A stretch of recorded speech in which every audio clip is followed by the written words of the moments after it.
De Saint-Clément, vendredi ou la vie sauvage, prise numéro 2. Un matin, Vendredi fut réveillé par la voix de Robinson qui l'appelait par son nom. Vendredi, vendredi, vendredi. Il se dressa sur son séant et regarda autour de lui. Personne. Pourtant, il n'avait pas rêvé. Tout à coup, juste au-dessus de sa tête, partant des branches de l'arbuste sous lequel il avait dormi, l'appel retentit à nouveau. Vendredi, vendredi, vendredi. Il se leva et inspecta le feuillage du petit arbre. C'est alors qu'il vit un oiseau vert et gris s'enfuir à tire d'aile avec une espèce de ricanement dans la direction d'un petit bois où les deux amis allaient rarement. Il voulut en avoir le cœur net et se dirigea vers ce coin de l'île. Il n'eut pas à chercher longtemps. L'un des plus beaux arbres, un tulipier, paraissait chargé de gros fruits bizarres qui se révélèrent, en réalité, comme autant de nids de perroquets. L'après-midi, il revint avec Robinson. Les perroquets faisaient un grand vacarme de caquetage dans les branches du tulipier. Mais ils se turent soudain en voyant approcher les deux amis. Et c'est dans un grand silence que Vendredi et Robinson s'arrêtèrent sous l'arbre. Je n'ai jamais vu de perroquets dans l'île. Ils ont dû tous arriver en même temps. Ils pondent leurs œufs et viennent sans doute d'une île pas très éloignée. Vendredi ouvrait la bouche pour lui répondre, mais il fut interrompu par la cacophonie des perroquets qui se remettaient tous à parler ensemble. Jamais vu, jamais vu, jamais vu. Une autre île, une autre île, une autre île. Arrivé en même temps, arrivé en même temps, arrivé en même temps.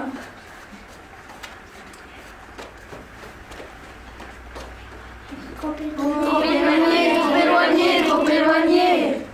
Exaspéré, Robinson ne se déplaçait plus qu'avec un bâton qu'il lançait rageusement dans la direction d'où venait la voix. Jamais il n'atteignait un perroquet, mais souvent on en voyait un s'enfuir avec un cri qui ressemblait à un rire moqueur. En vérité, c'est une bonne leçon. Nous parlons trop. Il n'est pas toujours bon de parler.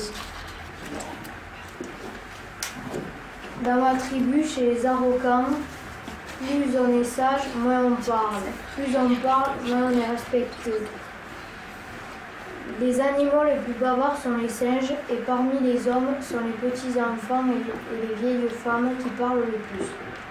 Il ne se laissa pas troubler par le cri qui retentit presque sous ses pieds et qui répétait « Petit enfant, petit enfant, petit enfant !» Il montra à Robinson un certain nombre de gestes des mains qui pouvaient exprimer les choses les plus importantes.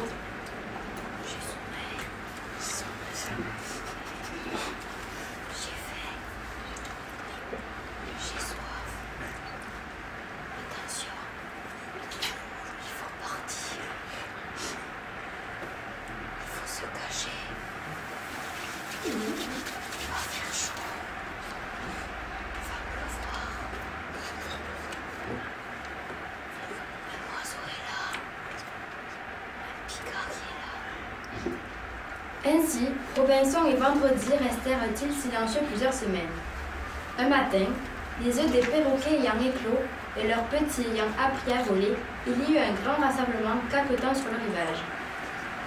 Puis, d'un seul coup, au moment où le soleil se levait, tous les oiseaux s'envolèrent vers le large et on vit décroître et disparaître à l'horizon un gros nuage vert et rond comme une pomme.